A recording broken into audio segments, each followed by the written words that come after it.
I've talked about this in bits and pieces, and I'll talk about it in a little maybe bigger chunk here. But years ago, about 2011, I started getting very, very sick. And I'll share this. If you see my hand, if you're watching, you can see my hand shake. That's from the permanent damage that I did when I was in the early 2000s. Okay, and I lost feeling in my fingers. I started to shake. I started to have bad pain. I had macular degeneration in one eye, macular dystrophy in the other eye. All these things started happening, and I could barely think straight. And then I had something that researchers called time collapse, where I couldn't time mark anything. Okay, I could talk to you one day and have a meeting with you, and I could remember everything about the meeting, but I couldn't tell you if that meeting happened yesterday or last year, and it was freaking me out. Okay, so I started going to doctors, and every specialist I went for 2 years to doctors. Everywhere I went to the best hospitals and clinics in the nation, best doctors. They all said the same thing when they first saw me. I'd describe the symptoms. They'd say, "You're being poisoned." And the first time I went, well, maybe. I mean, George Soros doesn't like me very much. Maybe. We tested. I wasn't being poisoned. And I go to another doctor because they couldn't figure it out. "You're being poisoned." "No, I'm not. We've already tested. I want to test you again. You're being poisoned. I'm telling you, you're being poisoned." Well, I wasn't being poisoned. Okay. Even though that's what they said, I wasn't ingesting chemicals. I wasn't eating paint chips or anything like that. There's no foreign agents. After a couple of years, as I got sicker and sicker and sicker, I realized I was being poisoned, but I was poisoning myself in a way that the doctors hadn't talked to me. I wasn't by what I was eating, but I was consuming poison with the relentless diet of the republic is dying, the news, the history, the media, everything that was going on for nearly a decade. From 2001 to 2010, I barely slept. Okay, 3 hours a night if I was lucky. I had no dreams for almost 10 years. I worked from 5 a.m. till well past midnight every day. Each day I was on stage, off stage, back on stage multiple times. By 2009, I wasn't just battling what I believe were forces trying to reverse American freedom and evil. I was fighting for my life in business, in media, in smears. Physically, I was under threat all the time, and my body was responding to it. By 2015, finally, a set of doctors said, some people don't even believe in this, but it's adrenal fatigue. I had been in fight or flight mode for over a decade, all day, every day. And your body is not built to live under constant siege like that. Mine broke, and I still pay the price for it. Why am I telling you this story? Because we are poisoning ourselves. And I'm not speaking theoretically. I'm speaking from experience. When you constantly call on your body to produce more cortisol, you're not just stressed.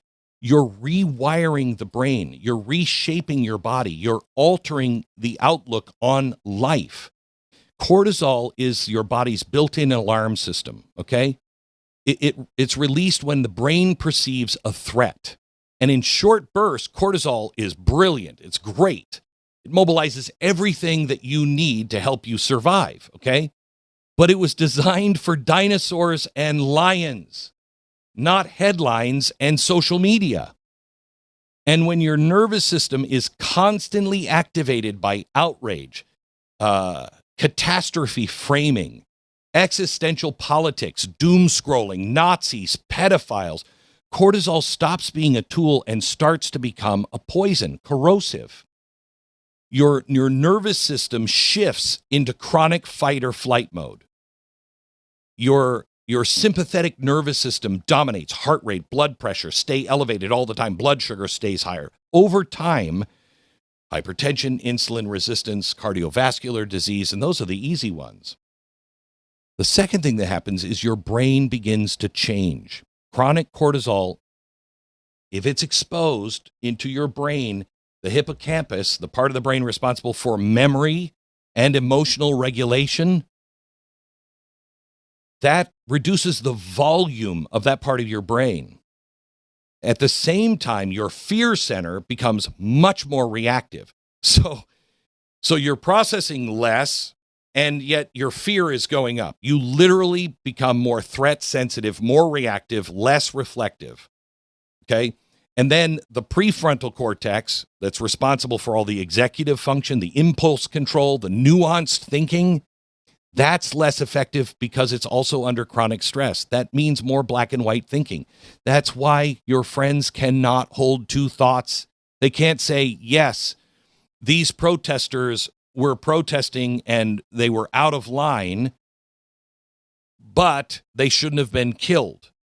Or they were killed by this ICE agent, but that doesn't make all ICE agents bad.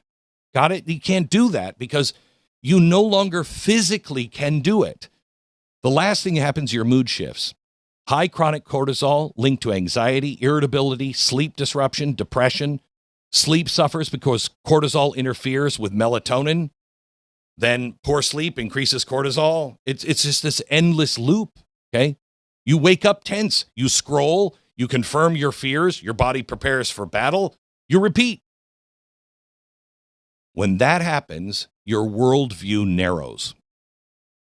Research now in stress psychology shows that chronic threat perception reduces openness and increases rigidity. When people feel under siege, they seek certainty. That's why everybody says you're either with us or you're against us.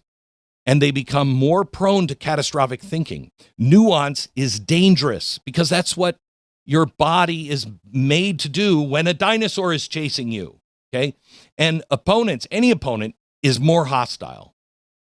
So constant cortisol doesn't just affect your body. It changes the way you interpret reality. It makes the world look darker than it may actually be.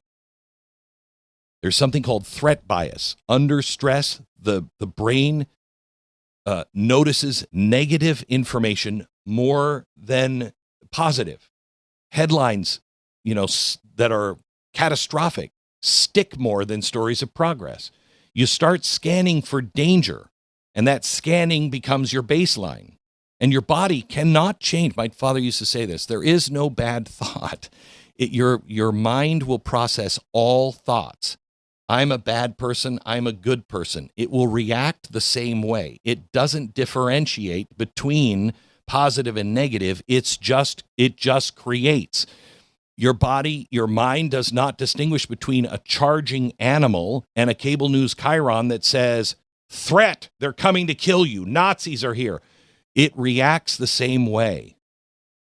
And it calls your nervous system into battle every single day. And you're conditioned to expect war.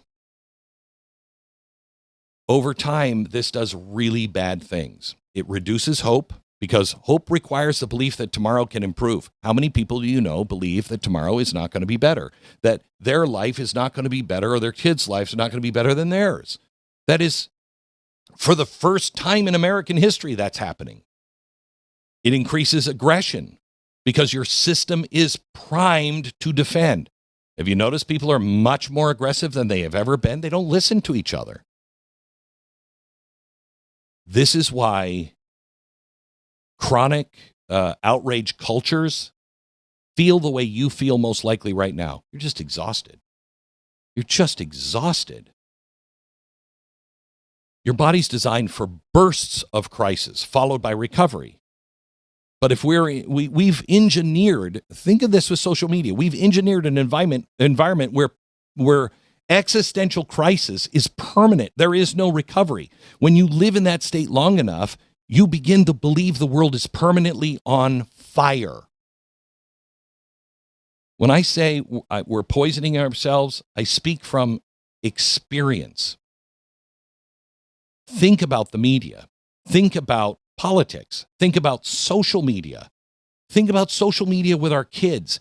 I saw firsthand what this did to my body. Think about what our kids are going through just on social media. Then put them into a classroom where everything is upside down. They're questioning absolutely everything. There is no stability. Everything is under attack. And then you have the teachers teaching them they've got to go out and protest because the Nazis are in the streets. What do you think our kids are going through? There are things that you can do. And I wrote this in an article, and we're going to post this today at glennbeck.com because it's why we can't talk to each other. Because there are well-known, researched, proven scientific facts about our body and our brain that everyone knows. I mean, they are consulting with the best behavioral researchers in the world. They know exactly what is happening. It's the same thing. Do you believe Facebook doesn't know what that little bing does every time it goes off? That bell? Of course they do. They also went to behavioral scientists. They are trying to get you to do something. What is it our politicians and our media are trying to get you to do? They've trained you to do it. And here's what they've trained us to do: not talk to each other, not trust each other, just scream Nazi at each other, pedophile.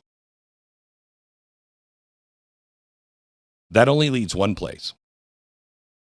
When you see on either side tonight somebody shouting pedophile, Nazi, in their actions or their words, sending that signal, know exactly what they're doing to your brain. Know exactly what they're doing to your body.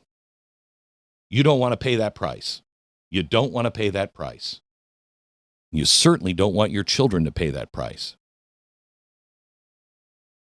This article goes into some things that work to rewire. It takes a lot of work, but to rewire your body. I'm still rewiring it today. I'm still paying the price of all of those years. You don't want to pay that price. Please go to glennbeck.com. We'll post that after the show is up today. Read the article. Thank you for thinking for yourself and being part of a movement, because that's really what all of this is. If you want the full story, you want to go deeper, go to blazetv.com/Glenn. Go there right now, sign up, no interruptions, just the truth, uncensored and unfiltered. Don't just watch, take a stand. And I'll see you over there in a minute.